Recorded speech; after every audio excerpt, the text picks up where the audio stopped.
you don't know the story, I'll break it down. Yep, man, it got it started in the late 60s, right in the hood in Harlem. Amidst the fights for civil rights and marching, we had just lost our kings, Malcolm Martin, handed by a shooter. How we get past that? Well, the children are the future. Understood that tremendously, but our kids failed academically. And fixing that won't be easy, especially when the kids watch too much TV. Meaningless cartoons ain't giving them nothing, ain't stimulating their minds, ain't giving them substance. Daggone mom working 2 jobs, it's more time to stay home, consume nonsense. Misdirection, but where there's an exposed curse, and there's a hidden blessing. And boom, that blessing appeared. Top people in the form of Chester Pierce, a black psychiatrist whose dedication was geared in the path for children education. Who noticed on the TV in every station there was some form of black misrepresentation. He knew no way these kids excel, cause the TV was ruining their mental health. Mindset set the crush, cause no positive shows reflected us. So we partnered with Joanne Cooney, who with Lloyd Morissette got an $8 million check for the Children Television Workshop. Intent for this was our kids could learn like the privileged kids. Cause when the stats was in and they made the comparison, woo, it's embarrassing. Now it's time for some action in. Hired John Stone, a graduate with sight, who bonded with the brothers, had a passion for our plight. Vision farming to connect with us, made the set location mimic Harlem. Now that's it, you're getting closer. Right there from tapping into the culture. Then in the fast instant they got us, Joanne hired a team of black women advisors. Ebony Queens, now to the big stage, blessing the screens. Not just elementary, even had the college kids in the frenzy. Along with the lessons of class teachers, also got representation from black leaders. Alphabets with James Jones and heavy poems from a young Jesse Owens. Guitar with B.B. King, the youth can dance, y'all. Never too much, had Luther Vandross dancing, singing along. Kids on the steps, learning with Nina Simone. Mahalia, helping kids chance to grow. Other queens, such as Maya Angelou. Woo, I like this action. Even decided to thrill us with a young Michael Jackson. Finally, things looking up. If you don't know the story, I'll break it down. Yep, man, it got it started in the late 60s, right in the hood in Harlem. Amidst the fights for civil rights and marching, we had just lost our kings, Malcolm Martin, handed by a shooter. How we get past that? Well, the children are the future. Understood that tremendously, but our kids failed academically. And fixing that won't be easy, especially when the kids watch too much TV. Meaningless cartoons ain't giving them nothing, ain't stimulating their minds, ain't giving them substance. Daggone mom working 2 jobs, it's more time to stay home, consume nonsense. Misdirection, but where there's an exposed curse, and there's a hidden blessing. And boom, that blessing appeared. Top people in the form of Chester Pierce, a black psychiatrist whose dedication was geared in the path for children education. Who noticed on the TV in every station there was some form of black misrepresentation.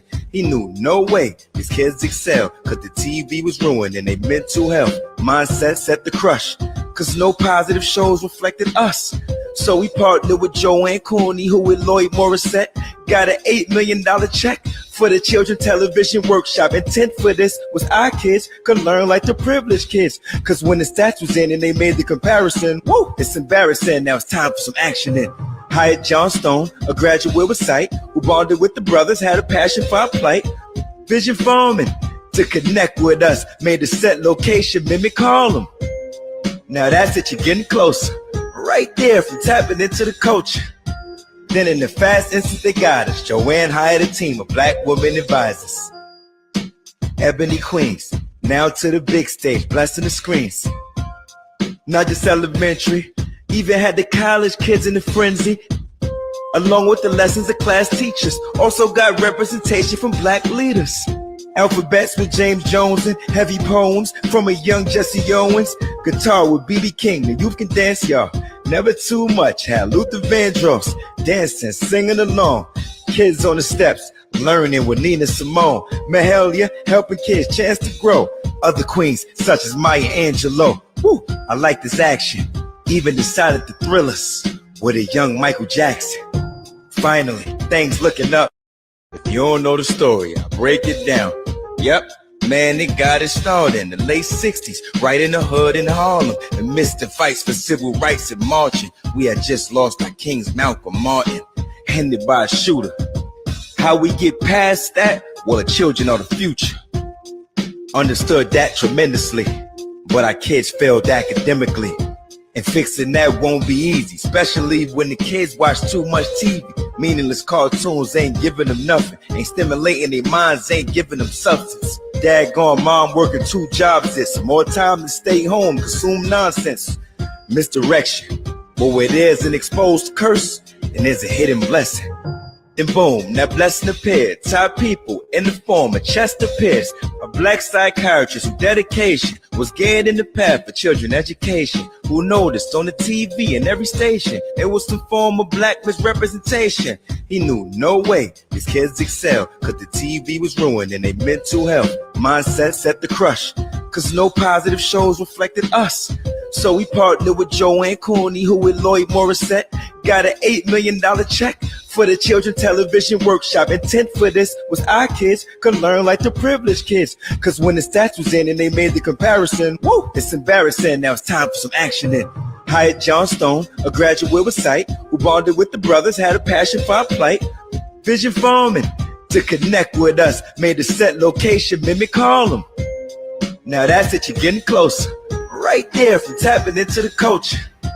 Then in the fast instance they got us. Joanne hired a team of black women advisors. Ebony Queens, now to the big stage, blessing the screens. Not just elementary, even had the college kids in the frenzy. Along with the lessons of class teachers, also got representation from black leaders. Alphabets with James Jones and heavy poems from a young Jesse Owens. Guitar with B.B. King, the youth can dance, y'all. Never too much, had Luther Vandross dancing, singing along. Kids on the steps, learning with Nina Simone. Mahalia helping kids chance to grow. Other queens such as Maya Angelou. Woo, I like this action.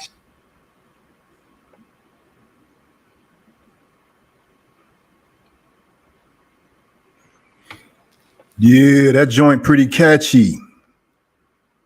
I'm not even sure who actually is the artist behind that joint, but I was feeling that. So yeah, who is in the room? Tap in with me, leave a comment, let me know if the audio is coming through clearly. Just tapping in with a Friday evening live. Share this out to your social media. Go ahead, tweet this out, put it on your Facebook.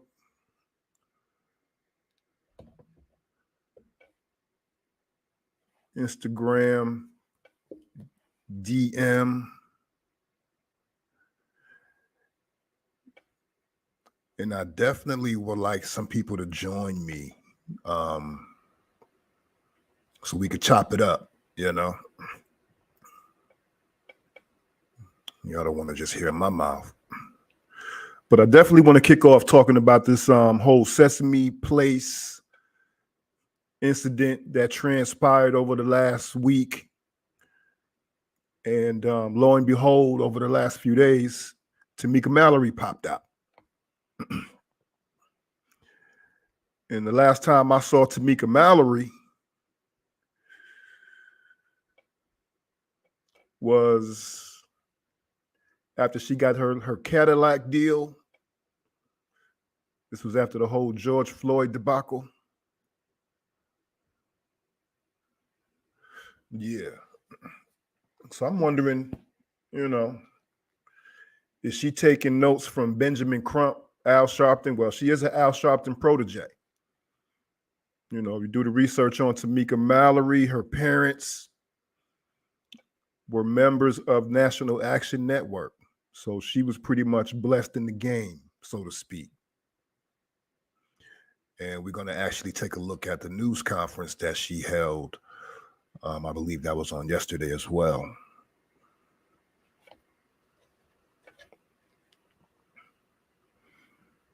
Yeah, I have to forgive me. I don't go live on the regular.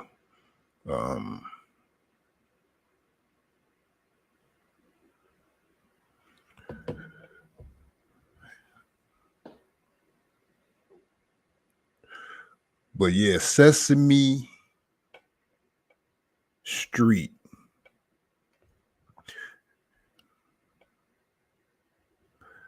And I'm just looking up on the history of Sesame Street. Then I'm going to show some of the incidents in which these characters were allegedly ignoring Black children. Let me fix this. Okay.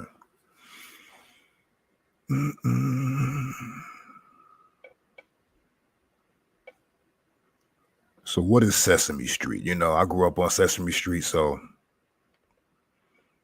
I know what Sesame Street is, but I've never actually done any research on Sesame Street, the origins. A lot of the information coming out over the last few days is pretty much new to me as far as the origins of Sesame Street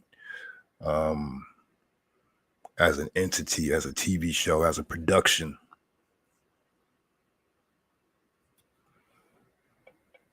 So I want to share this screen really quickly. This is from Encyclopedia Britannica.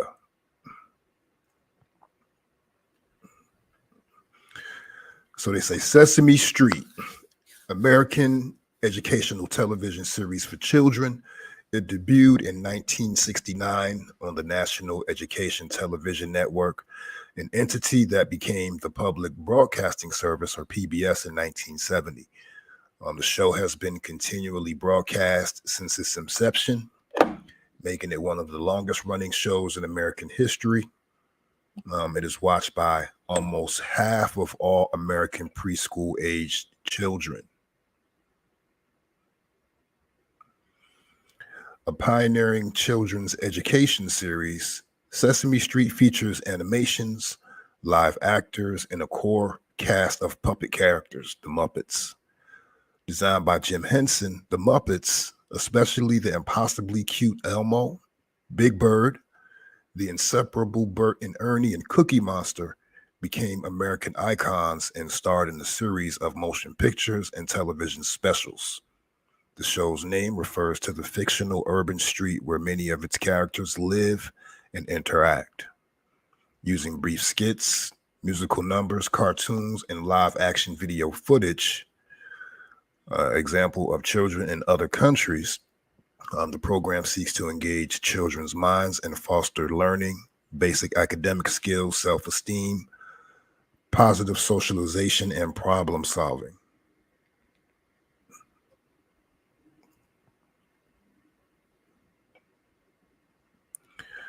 Although geared towards children, the show also employs a subtle, mature sense of humor intended to encourage parents to watch along with their children and take part in the learning process. The show has featured scores of guests, including prominent politicians, journalists, musicians, and actors. Over its long run, the show has won more than 100 Emmy Awards, more than any other program, and has inspired 2 feature films along with various television specials and videos. Sesame Street is broadcast in 120 countries with more than 30 international versions in production.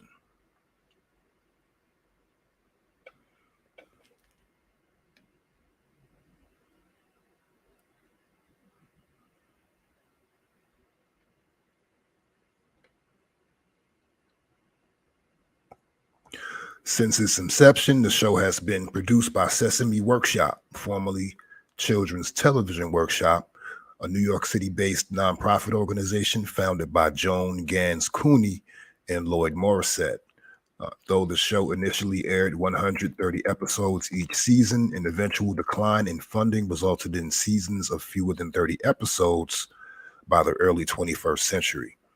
In 2016, the show began running all of its new episodes on the cable channel HBO, with PBS getting the rights to air them 9 months later.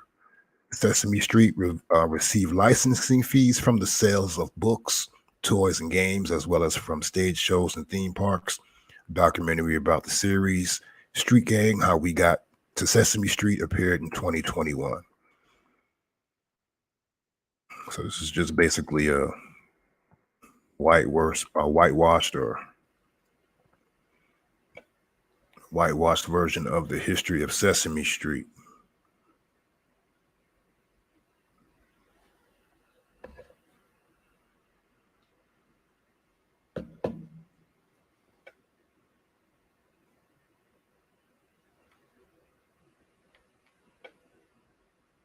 If you don't know the story, break it down.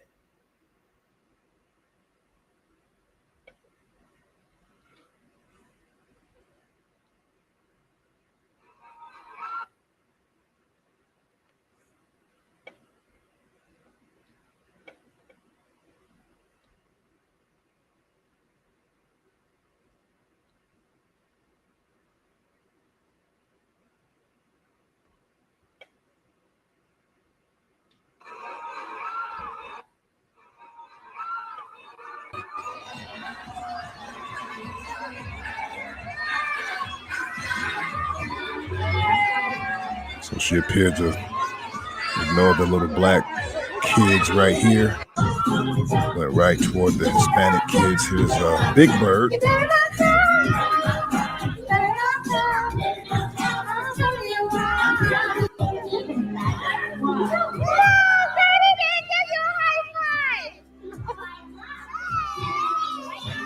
Don't cry. It's okay. It's okay. It's okay.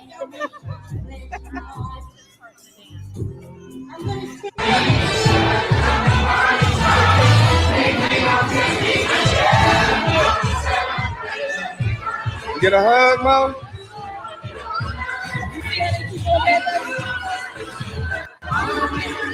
Well, go stand over there and see what happens.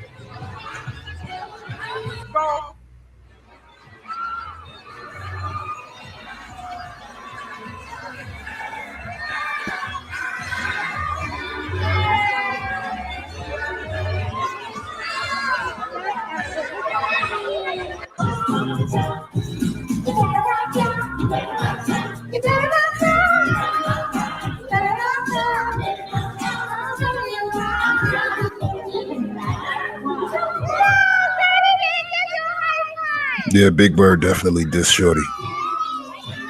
Don't cry. It's okay. It's okay. It's okay. You probably ready to go kick Big Bird. You want to see this one again. You get a hug, Mom? Walk past. Yeah. Yeah. I saw Go stand that. over there and see what happens.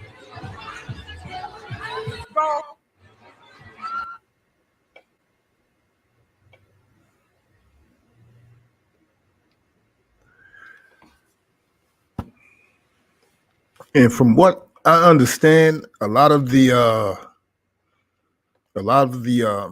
employees, or whatever you want to, call them, a lot of the people who take these jobs wearing these costumes are not black, first and foremost. And I understand that many of them are Latino, Hispanic, whatever they want to be referred to as. But a lot of these characters supposedly, allegedly, are Hispanic.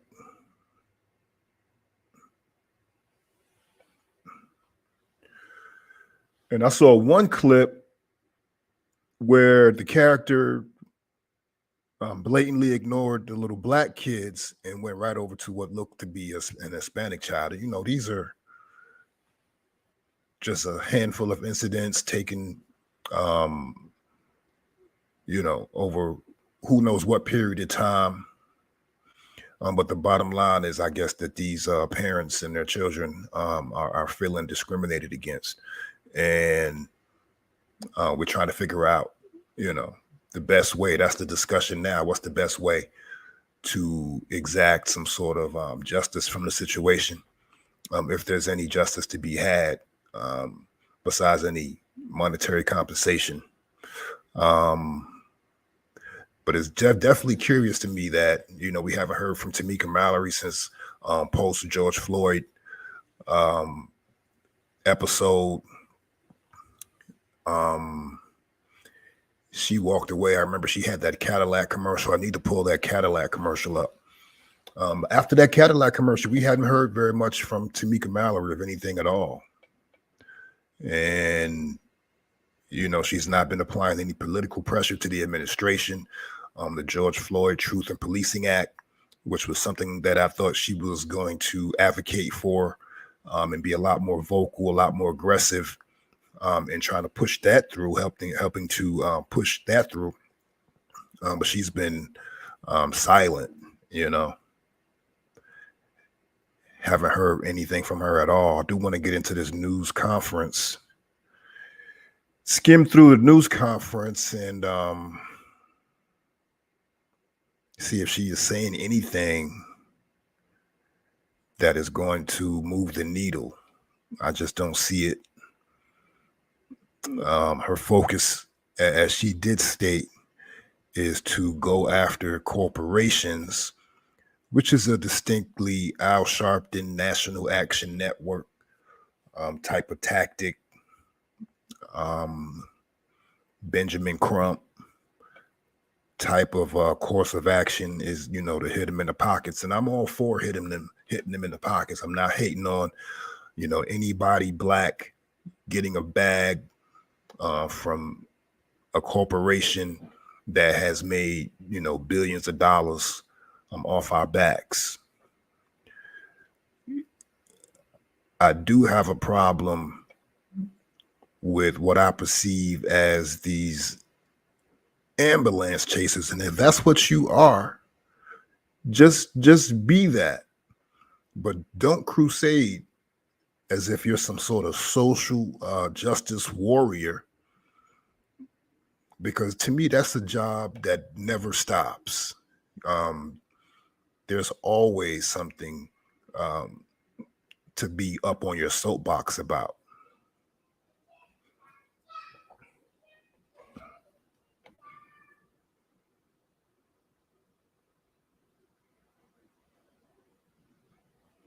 Let me see.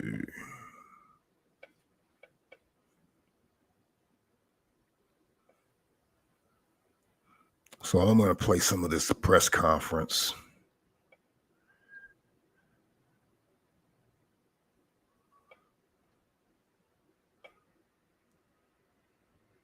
All right. Good morning. I'm attorney Biari Lamar. I represent the interests of the two families, Nyla and Skylar Brown. I'm joined here today with Tamika Mallory and Until Freedom, along with the family of the Brown family, along with attorney Sayer and attorney Mahoney. To the city and state of New York, to the state of Pennsylvania, to all the concerned families across this country who have stood in solidarity with the two girls of this incident. We want to give a special thanks to so many public figures who have lent their voice out for this matter. Attorney Ben Crump, Kelly Rowland, Will Packard, Trader Truth, T.I., Johnny Gill, and so many more I failed to name. To all the mainstream and independent journalists, activists, organizations, and the community who stood in solidarity for these two 6-year-old girls. On behalf of the families, we want to say thank you. Today is about our future. And if we truly and genuinely believe that the children are our future, we must continue to protect them at all costs. Today is a day of accountability and a day of reflection as to what we tolerate in our society. What has taken place at Sesame Place this past Saturday, in the months and years prior, is utterly disgusting and unacceptable. My firm has been retained to investigate the claims of the two girls in this incident, and we also stand in solidarity with every family, every child who has suffered by the hands of characters of this theme park or experienced any level of discrimination. This is not a time to just stand by and become passive while our children are being punished. We cannot and will not allow our children to leave a park feeling empty when they should leave feeling empowered. To our community, we cannot embrace a culture when we are comfortable with simply pulling out our phones to capture racism, but hesitant to address it when it comes about. And that's why we're here today. That's why we have come in the vicinity of Sesame Street to address these issues on the national level. I want to be clear. We are calling for justice not only for the two girls who suffered on Saturday at Sesame Place, but every single child, every video that I received, every email, every phone call, my office, Ben Crump's office, Tamika Mallory's office, has experienced at the hands of this incident. We've come to learn that what took place Saturday is not an anomaly. But what we've seen is business as usual. To deny, to defend, and to delay accountability. An incident like this should not have to go viral for the harms to be properly addressed by corporations in this country. At the onset, we reject any notion that the performers' actions this past Saturday was anything short of intentional. I know our Black girls are magic, but I didn't know that they were invisible. We are tired of your excuses. We are tired of justifications. We will not tolerate racism in this country. We will not tolerate it in policing. We will not tolerate it in our health systems. We will not tolerate it on our jobs. We will not tolerate it in our schools. And we most definitely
not tolerated in our theme parks directed at our children. Don't tell these families that you stand for inclusion and equality, but then destroy their confidence in their spirits of these young children and then go back to business as usual. The audacity of some to say that this matters about money. No. My fault. I muted my mic. Don't tell these families. But I wanted to and we most definitely will not tolerate it. Basically what I was saying in response to this brother here. On our jobs. We will not tolerate. He's speaking about not tolerating racism in employment, policing, healthcare, education. But right now we're talking about Sesame Street or Sesame Place, whatever the case may be. I have not heard this brother. I have not heard Tamika Mallory. I have not heard my son. I have not heard her organization. And forgive me if it's gone past my radar. But haven't heard these people speaking about any of these issues regarding racism in any of these aforementioned areas: housing, policing, employment, healthcare. And again, we're talking about Sesame Place here. And not to say that racism anywhere should be tolerated. But these are one-off incidents. And as terrible as they are, have probably made people feel, where's the institutional attack? Where's the attack on the systemic abuses? Where's this attack on the systemic racism? These sort of individual battles, while they make for good headlines and they make for good speeches and press conferences, and they dramatize them also well to get us sucked in emotionally. But these do nothing to combat racism on the institutional level, as far as education, healthcare, policing, employment.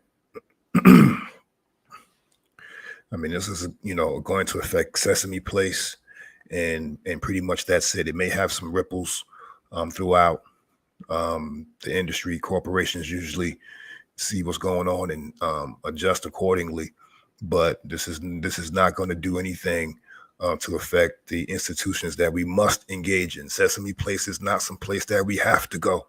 It's probably overpriced as it is, and with inflation at 9%, who wants to really spend that extra money to go to a place where you're not going to be treated well, potentially? So, my first reaction is to just say, hey, let's stop going to Sesame Place. I mean, I'm not in the area, in the tri-state area, but I would urge anybody who feels a way about this, no matter the color of your skin, to just not go to Sesame Place. And, let them feel it that way as well, with a sharp decrease in attendance. But I don't hear these guys talking about reparations at all.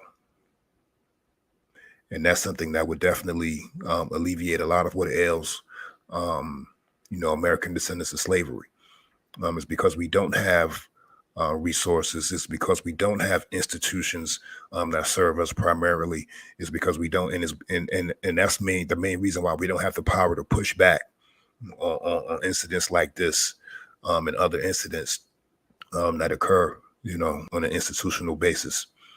Once we grow the resources and once we have the institutions to protect our ideas, our sensibilities, and that have the power, to push back, then we'll begin to see a decline in incidents like this and others. It's just simple math. But I digress. Let's continue. In our schools, and we most definitely will not tolerate it in our theme parks directed at our children. Don't tell these families that you stand for inclusion and equality, but then destroy their confidence in their spirits of these young children and then go back to business as usual. The audacity of some to say that this matters about money. No, this is about principle. And hopefully you have some. And hopefully you have some money too. Don't act like it's not about money, my guy. Don't act like it's not about money.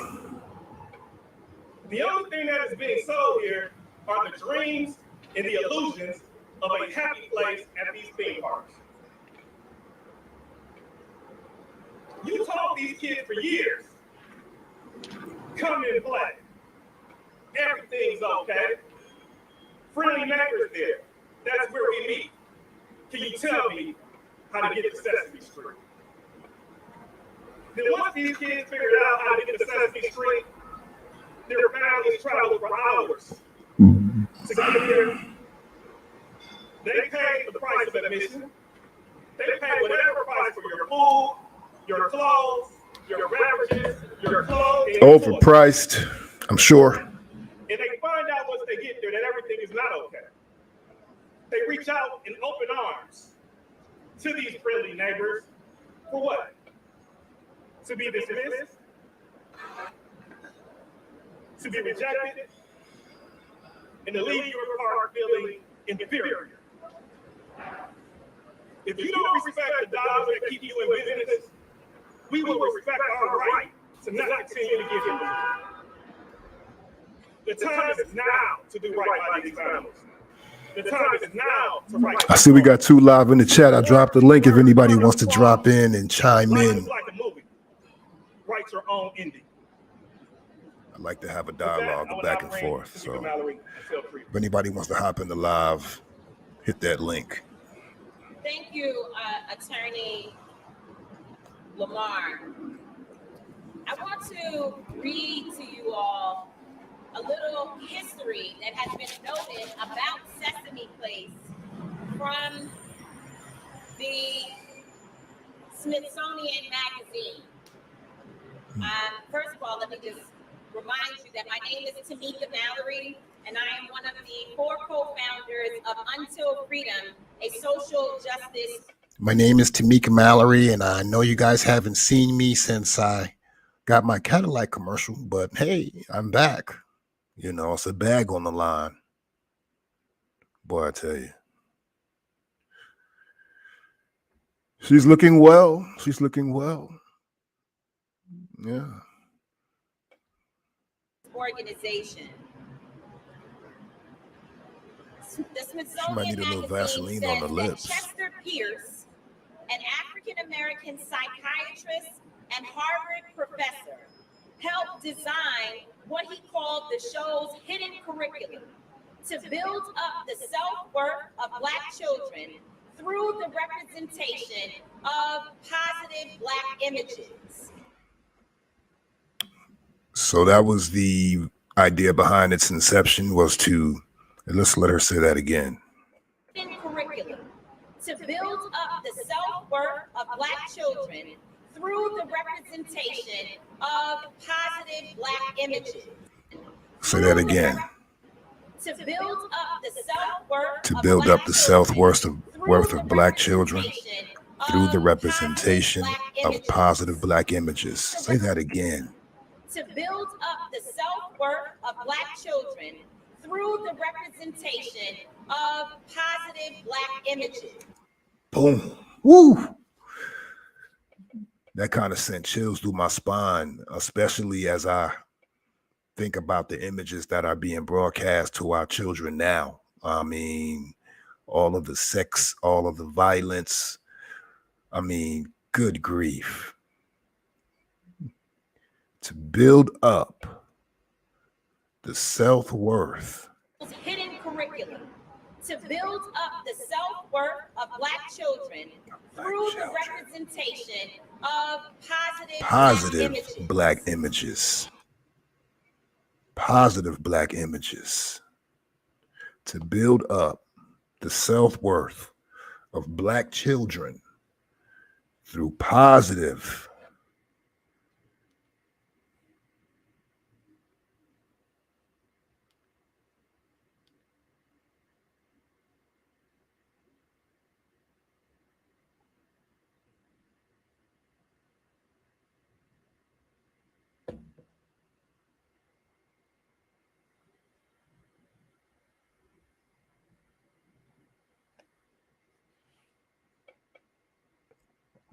Let's go back. Pierce also insisted the show present an integrated, harmonious community to challenge the marginalization of African Americans that children routinely saw on television and elsewhere in society. More history. Jackie Robinson, one of, in fact, yesterday we celebrated his wife Rachel Robinson's 100th birthday. Jackie Robinson was one of the first to do an advertisement for Sesame Street. Nina Simone made the show's hidden curriculum explicit when she joined 4 Black children on the stoop in 1972. This is the history of Sesame Street, which Sesame Place is supposed to be a product of. So we are not here today because we're just upset about something that happened at a park. We are here because the history of what this park is supposed to represent has been denigrated. Our communities have been disrespected when the entire history of what this park is supposed to be about is the opposite of what we saw, not just in this video, where in the video with this family that is standing here today, but in so many more that have come forward. What we have now uncovered is that, unfortunately, discrimination is in another area of our society, and it must be rooted out. I was asked, why are we even having this press conference today? Someone said to me, just shut it down. We should just not go to Sesame Place anymore. And in fact, Until Freedom issued a warning to other Black families last week, where we have told folks to be very careful, which means that you should be careful about where you spend your dollars and how your children are exposed, especially in light of the way that Sesame Place has responded. But the reason why we are here is, one, I told you about the history. The second thing, though, is that our children will not be disrespected. We will not leave our children unaddressed and unprotected. And therefore, we are here today because we want to send a notice not just to Sesame Place, but to all of the theme parks across this country, that if you are found to be participating in discriminatory behavior against our people, we will drag your name through the mud. We are here today to ensure that Sesame Place and others know that this behavior will not be tolerated. When I watch those videos, and particularly the video that Jody posted on her page, showing her babies and the reaction of her own daughter's face after being disrespected by this character, I was heartbroken. But I waited. I waited for 24 hours to see what would happen, because I was sure, my organization, we discussed whether or not we should put out a statement immediately. But we were sure that Sesame Place would do the right thing. We just knew that their statement would be an apology, period, without any equivocation. That is not what happened. Instead, there was gaslighting and complete disrespect to our communities and to our eyes, that somehow we did not see what we saw. We were basically told that it was raining on us, but that there was no water. We saw it with our own eyes. And so the statement that they put out was a disrespect, it was a slap in the face, and it caused more harm to Jody and her family and these babies, because they also believe that the right thing would have been done. It is unfortunate that Attorney Lamar has had to get involved, and that others have had to advocate, because we know this, and we know that this theme park has not taken full responsibility and accountability for what happened. First thing is that the employee behind that character should have been fired, immediately fired, period. There's no need to go around it. There's no need to go up and down and try to make excuses. That employee should have been fired immediately.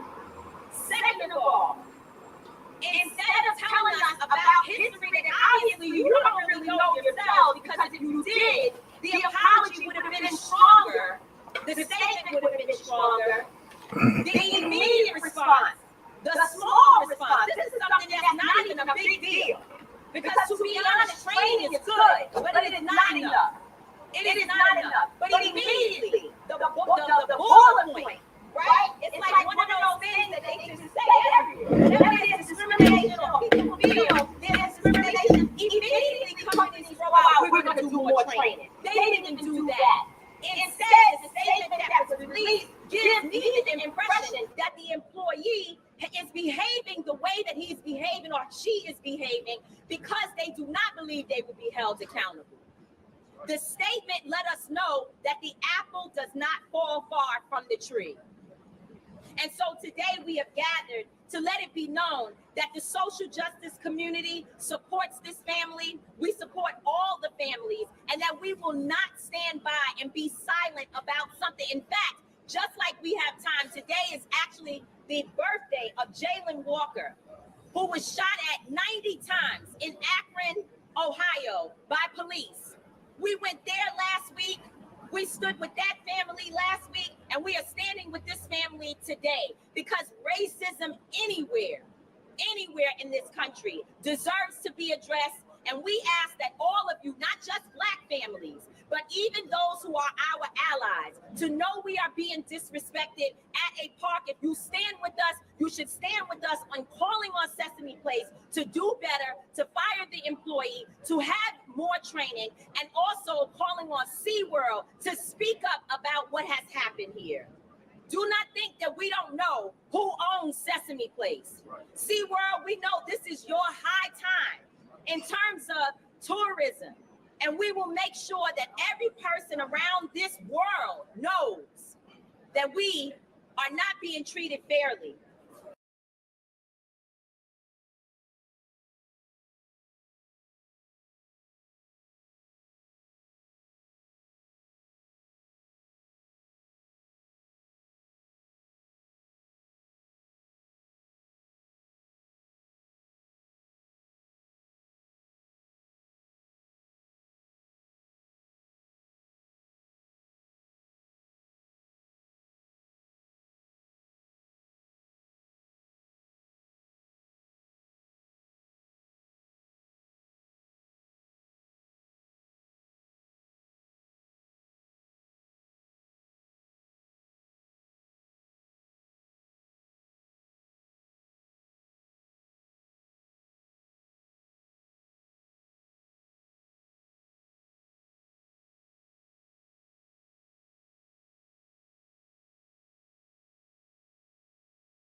And that for us is our statement. Thank you. Oh, sorry.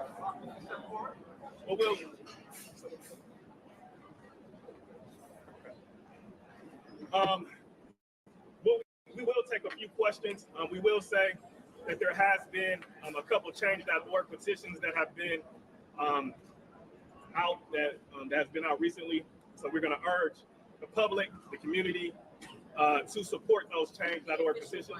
Dropped today. Okay. So it's under our, yeah, no, I mean, just tell them. Yeah, the official one has been dropped today under Until Freedom with Tamika Mallory. It's the change.org petition that we have called to address this issue. Could you just tell us what your thoughts are at this stage? If you can step up to the podium. You can step to the podium. As you all may have seen the interviews that I have done yesterday, I just feel like the apologies were not genuine, and I believe that the apologies are not being put out, being that it has caused so much uproar. And I just want them to be able to do the right thing, being that me, my niece, and my daughter have all suffered one, embarrassment, discriminatory behavior, which we should not have to endure at least 6 times. Sister girl said that apology needs to be accompanied by a bag of money.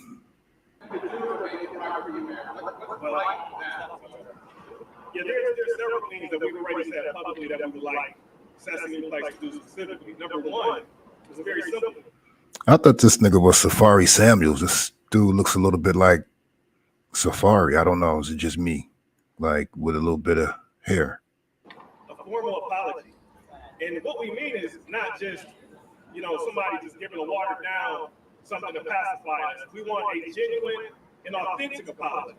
Okay? We want the acceptance of responsibility here. We don't want some We want that apology again with a bag. Explanation that, the performer didn't see these two young girls, which one of them is in isolation today from the harm that has been caused by this company. The second thing that we're requesting is for the immediate termination of that performer. The third thing that we're going to request is we're going to demand that they take care of any type of health care or mental care expenses that these children have realized. Mental illness is real. We deal with these issues all across the country. And this is my thing. Like, I have not heard these people advocating for reparations for American descendants of slavery. The reparations package that has been laid out by the ADOS Foundation, it encompasses every area of physical well-being, spiritual well-being, mental well-being. It's not just about a bag, but it's about also providing those resources so that these mental health issues that come along with decades and decades, generations of racial terror,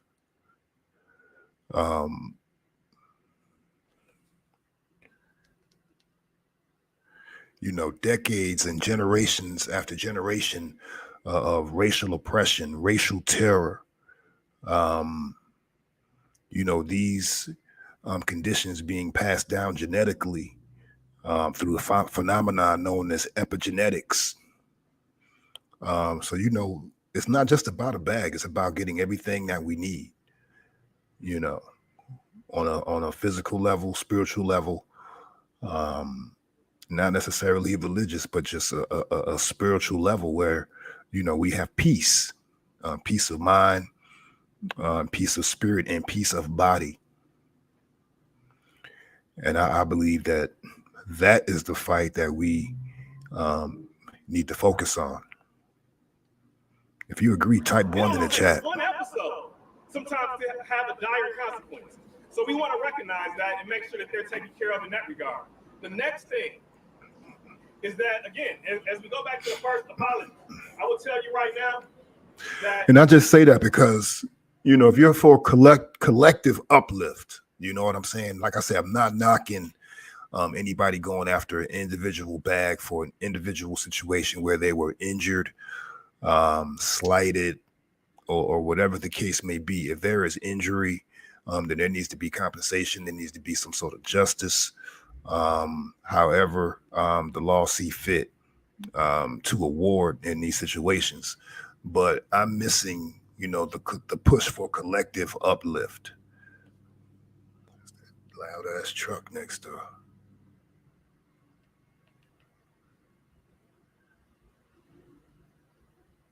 I don't know if I can hear that, but dude need a muffler quick.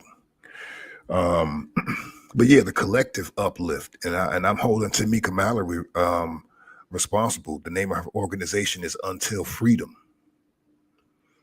and just the name in itself invokes the memories of the civil rights movement. It invokes memories of our ancestors fighting to be free from bondage, to be free from slavery, to cease being property. And I just don't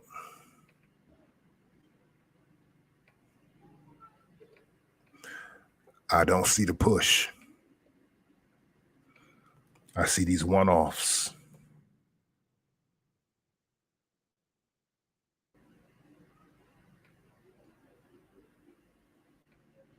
We have information that we possess. We're going to give this company, they got less than 12 hours to come out with information with a very genuine and authentic apology, or we're going to put out evidence showing exactly what took place in addition to the video that you've already seen. Evidence about this incident? Yes. I can't tell you that we've been missing each other over the last. I mean, you don't have to make it sound like you're extorting it. Like you got the sundown to kick that bag out. It sounds like Omar on The Wire, when he show up to the crack spot or to the drug spot and say, "Yo, boy, don't make me pull this shotgun out." And they just throw the drugs out. Sound like a full-on shakedown. Al Sharpton taught them very well. A couple of days as far as communications with Sesame Place. I will be reaching out again to them today. They have contacted my office this morning, so we will be reaching out to see if we can start a dialogue.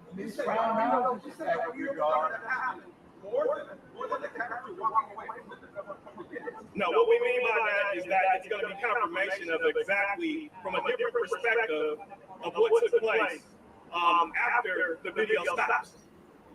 Ms. Brown, can we ask you One question at a time. And I just quickly want to take a look at Tamika Mallory's website for Until Freedom. And just see what they're talking about on there. Like I said, I haven't heard from her since George Floyd.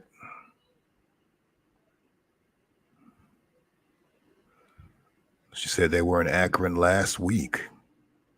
Like I said, there was a press conference. I missed it. And this is the Until Freedom website.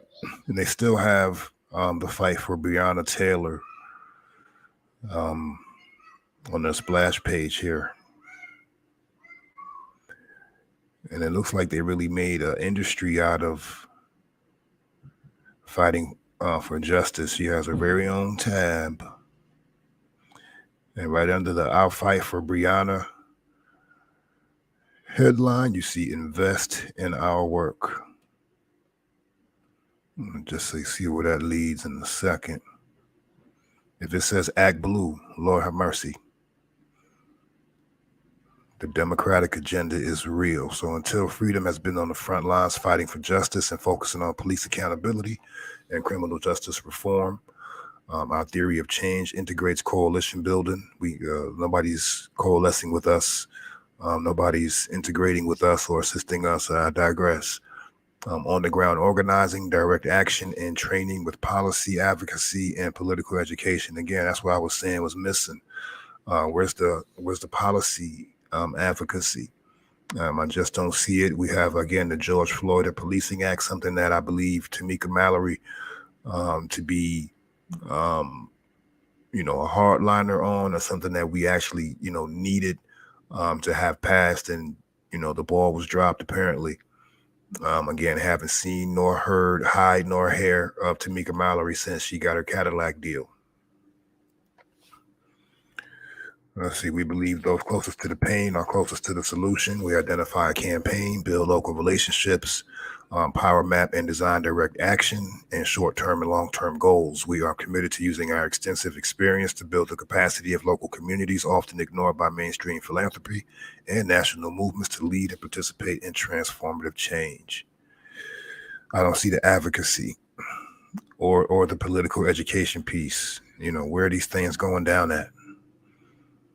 You know, I just see a lot of outdated copy here on the website. City of Hope, Justice for Breonna Taylor, ban on no-knock warrants, Breonna Taylor's law.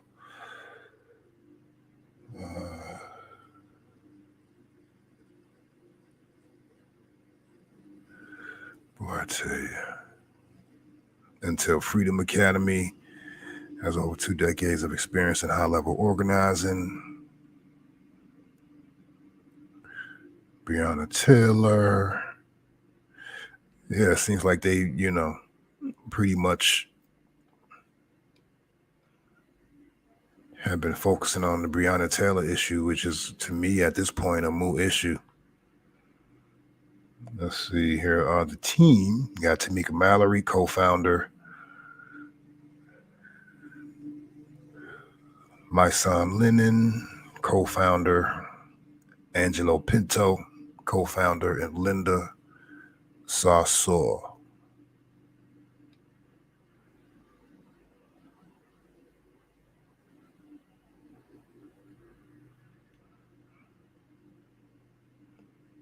I don't know who the other sister is. Committed to our cause. Until Freedom founders and leaders have a proven record of 2 decades of collective work in criminal justice reform, gun violence prevention, immigrant rights, and cultural engagement. Our expertise lies in the areas of strategic campaign development, social media communications, mobilization, building grassroots support, media advocacy, and policy reform.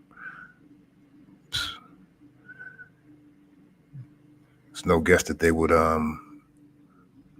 as she says, they're intersectional, so they would be an advocacy arm for immigrants, as if they need any further advocacy, as they're getting all the policy.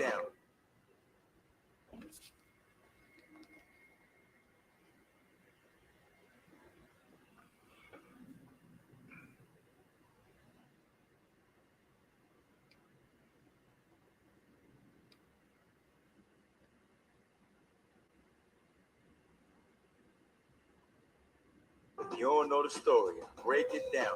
Yep, man.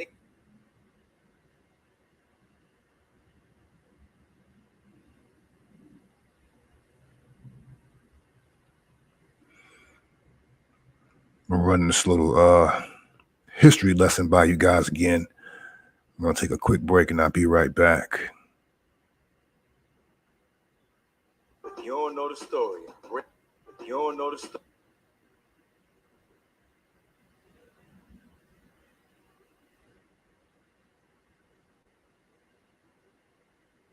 You don't know the story. Break it down.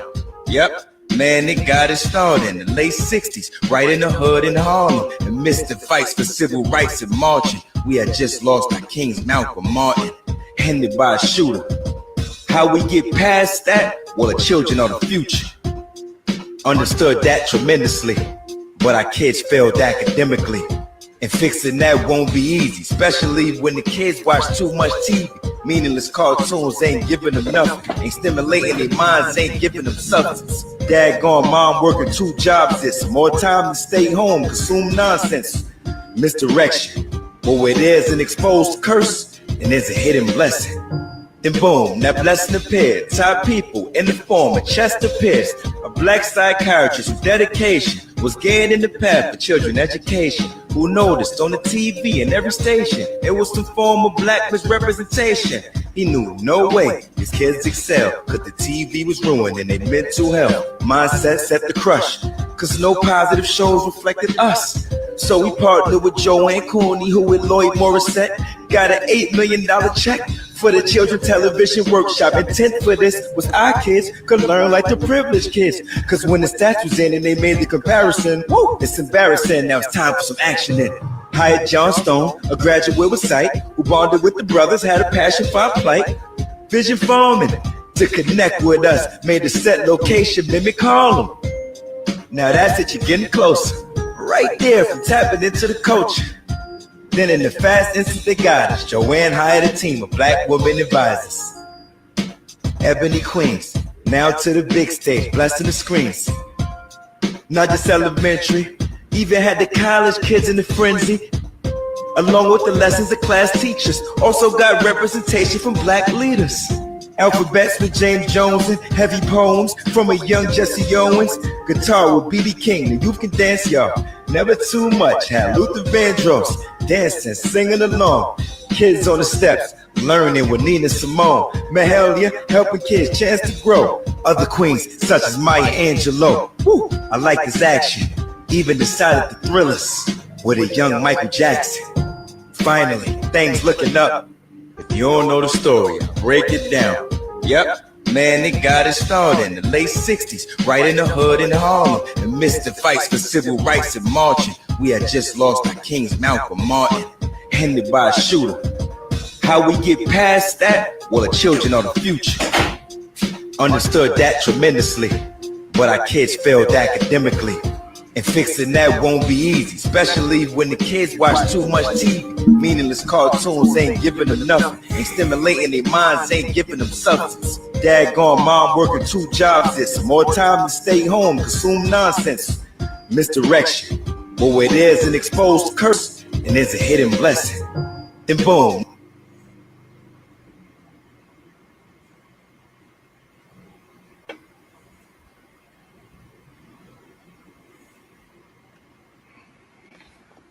Oh man, that little joint catchy. I need to find out who made that.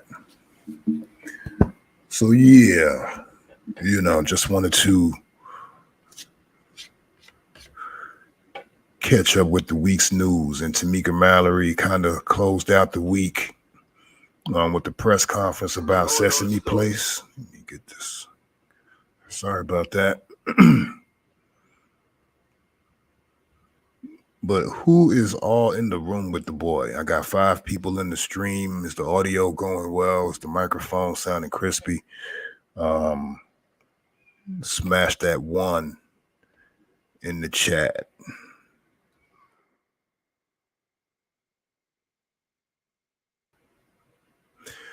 And I wanted to move to the next topic. This one not so somber. This one actually pretty amusing.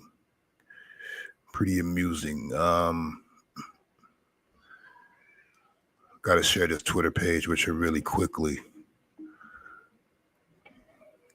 and talk about which Atlanta rapper might be collaborating with the police. I'm thinking several. Who do you guys think is the Atlanta rapper? And this is from Gossip of the City T Twitter page. And they put this out on July 20th on Wednesday. And they say a rapper is helping the Atlanta Police Department take down everyone because he don't like how Atlanta has turned out. It was supposed to be a place for blacks to thrive.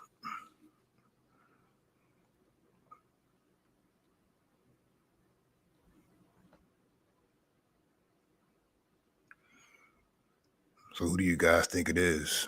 I thought the comments were hilarious.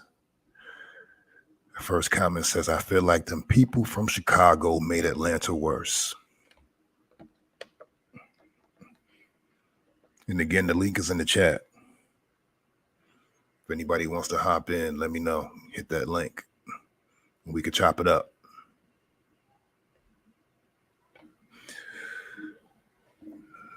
So yeah, Milani Vachon says, I feel like them people from Chicago made Atlanta worse. Kiki says, you a Chicago lie. We came here to get away from that life. It's Atlanta natives. I don't care.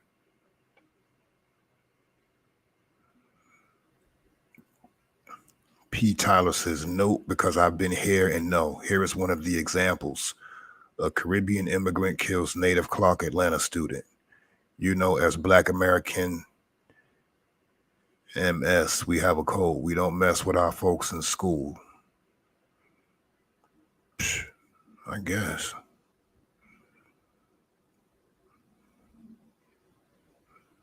So what is this? Roommate and boyfriend, both 21, suffocated. An Atlanta college student, 21, with a plastic bag, dumped her body in a park and then went to a Halloween party. I remember that. That was back in 2019.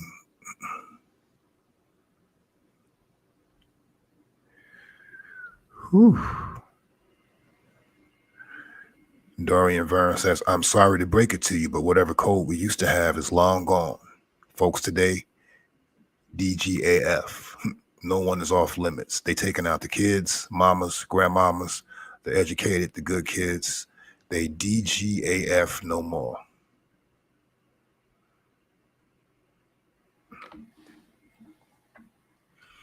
Oh my God.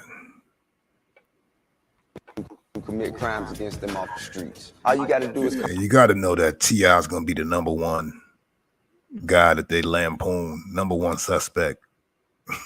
who commit crimes against them off the streets. All you got to do is call Crime Stoppers Atlanta. Tips can be anonymous, and there's even a reward. The number to Crime Stoppers Atlanta is 404-577-8477. That's 404-577-TIPS. Channel 2, community coverage, you can count on. Who commit crimes against them off the streets. All you got. Yeah. T.I. equals top informant. T.I.P. equals telling in progress. Guess he is the king of trap music. They stupid.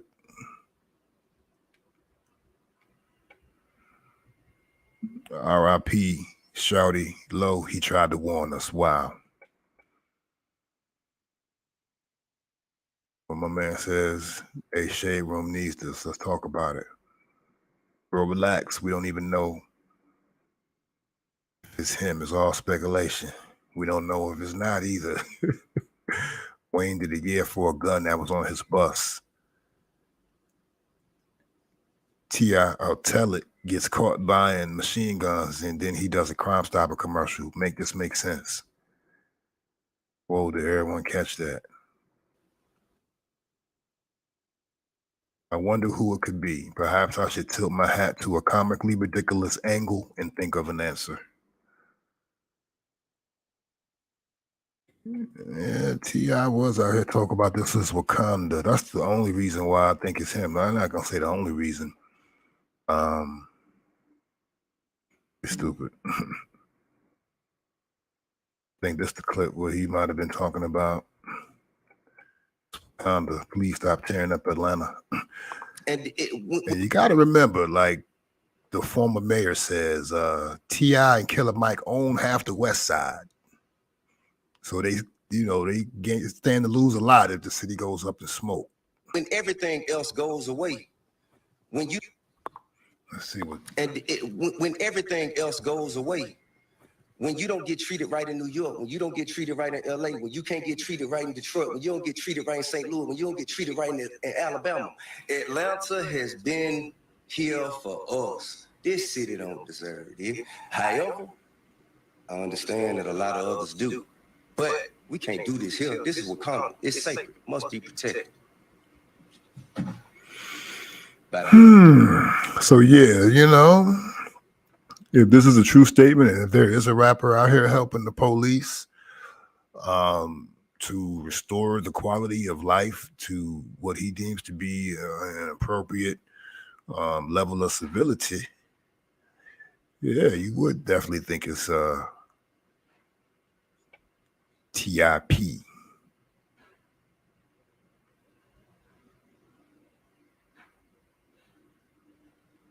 Say T.I.'s PR team like, yo, bro, hush up. Don't say that. Don't do it. Yeah, that was the most ridiculous thing I think T.I. could have ever have said in such a moment, is to compare Atlanta to a fictitious African country named Wakanda. And I understand the symbolism where he was trying to go, but nah, bruh.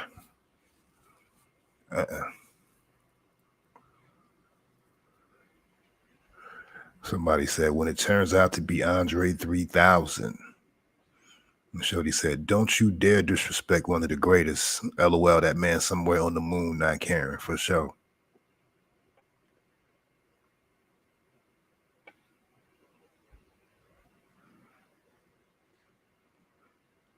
Why would this be considered disrespectful if it was actually him? Okay. Says Tony Child's titties. What? Tony Child's titties.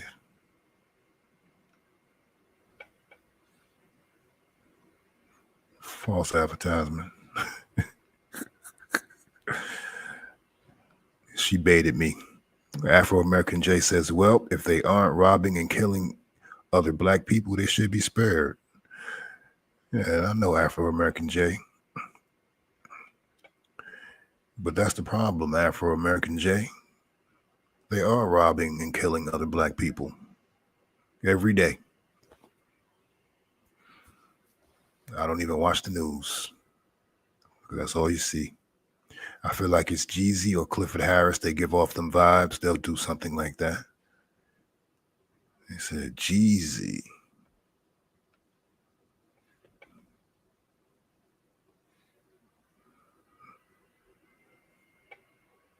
I wouldn't put it past any of these guys, especially these young, the old ones, the new ones. I believe a lot of these rappers have relationships with law enforcement on some level, especially these guys that are blatantly and openly gang affiliated. I'm not going to call any names. Somebody said it's definitely Clifford. Captain Obvious said it's definitely Clifford. Man did 18 months as a 7-time felon on 4 federal gun charges. The math ain't mathing. P. Tyler said, that's called corporate lobbying. Making millions for a corporation will cause you to mysteriously get less time or no jail time. I would say that's on a case-by-case basis, depending on who, what, when, where, and why. Have this same energy when a white person benefits from this as well.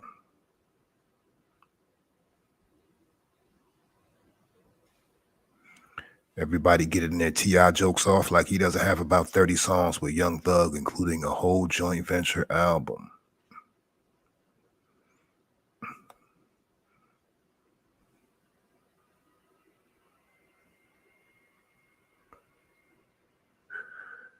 This was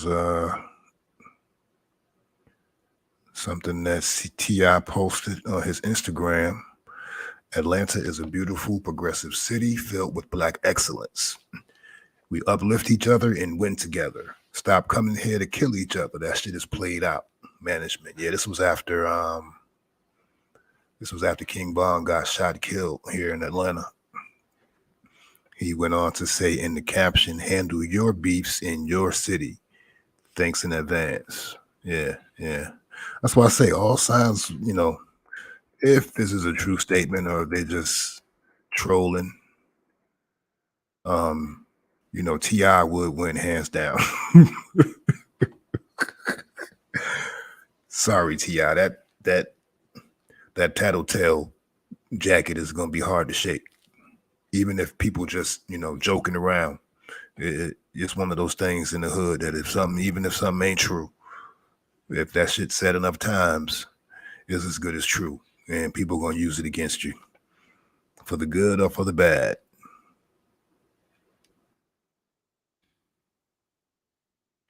Somebody said, my guess is Killer Mike or David Banner. And like I said, Killer Mike along with T.I. does own half of the West Side as, what's her name? She gone and I don't even remember her name. The ex-mayor, Keisha Lance. Shorty said, Captain Obvious said David Banner is from Chucalissa, Mississippi. I guess I think David Banner does live here in Atlanta. I see him quite a bit at the airport, passing through.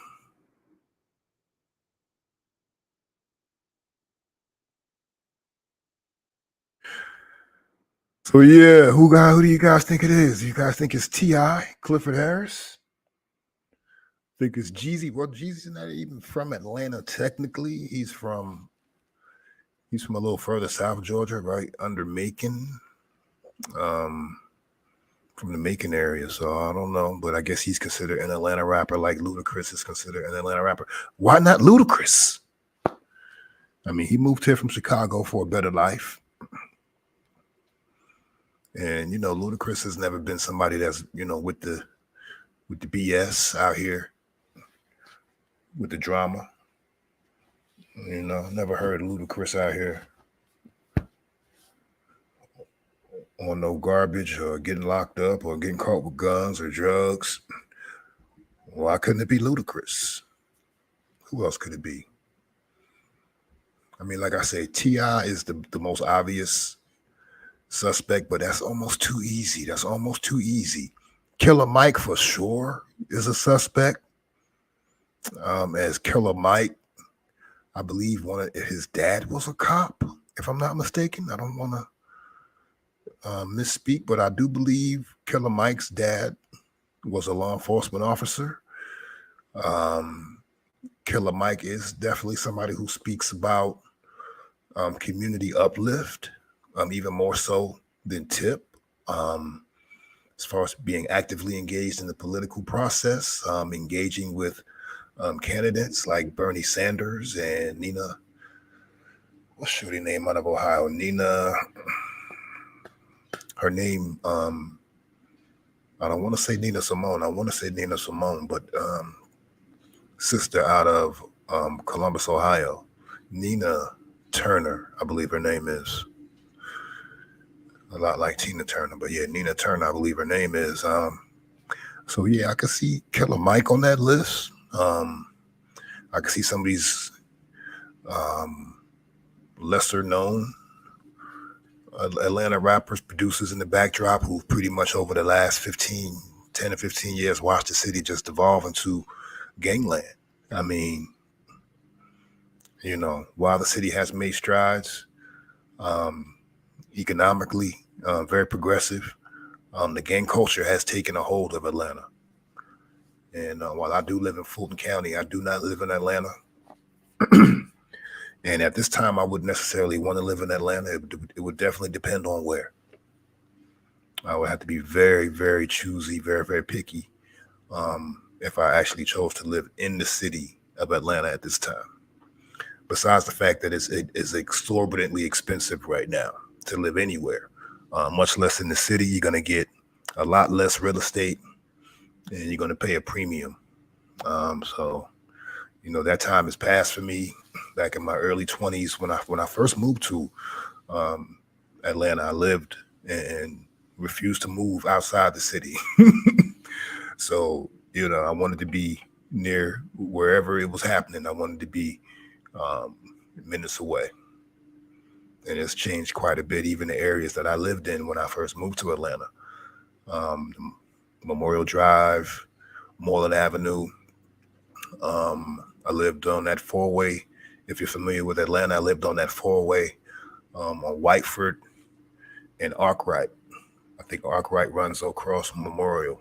But yeah, not too far from Kirkwood. Cone. I think Cone Middle School was maybe 2 or 3 blocks away. Then we moved around the corner on Moreland Avenue and Wade Street from what was at that time the Atlanta Gaslight Company. It was a huge building, and it was a huge parking lot filled with nothing but gas trucks. And now it's the Caroline Shopping Center, or if that's what it's called, with the Target, Kroger. I think it has a Barnes and Noble over there as well. Old Navy.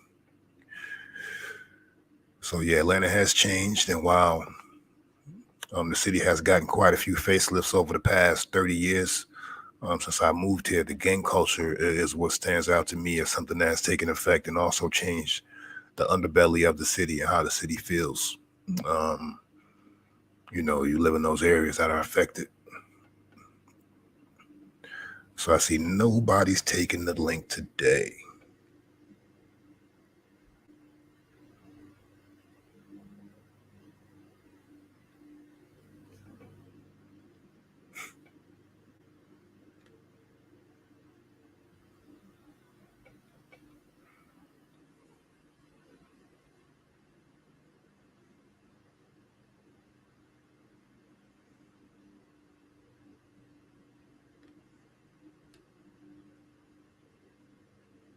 Okay. And I was going to get into some other topics.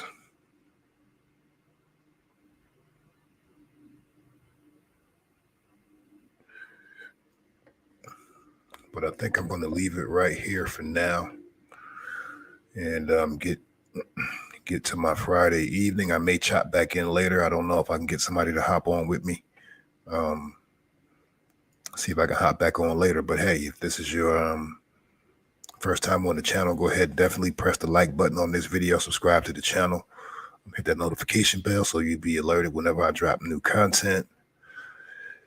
And until next time, this is your man online, Bill Money. I'll see you on the other side.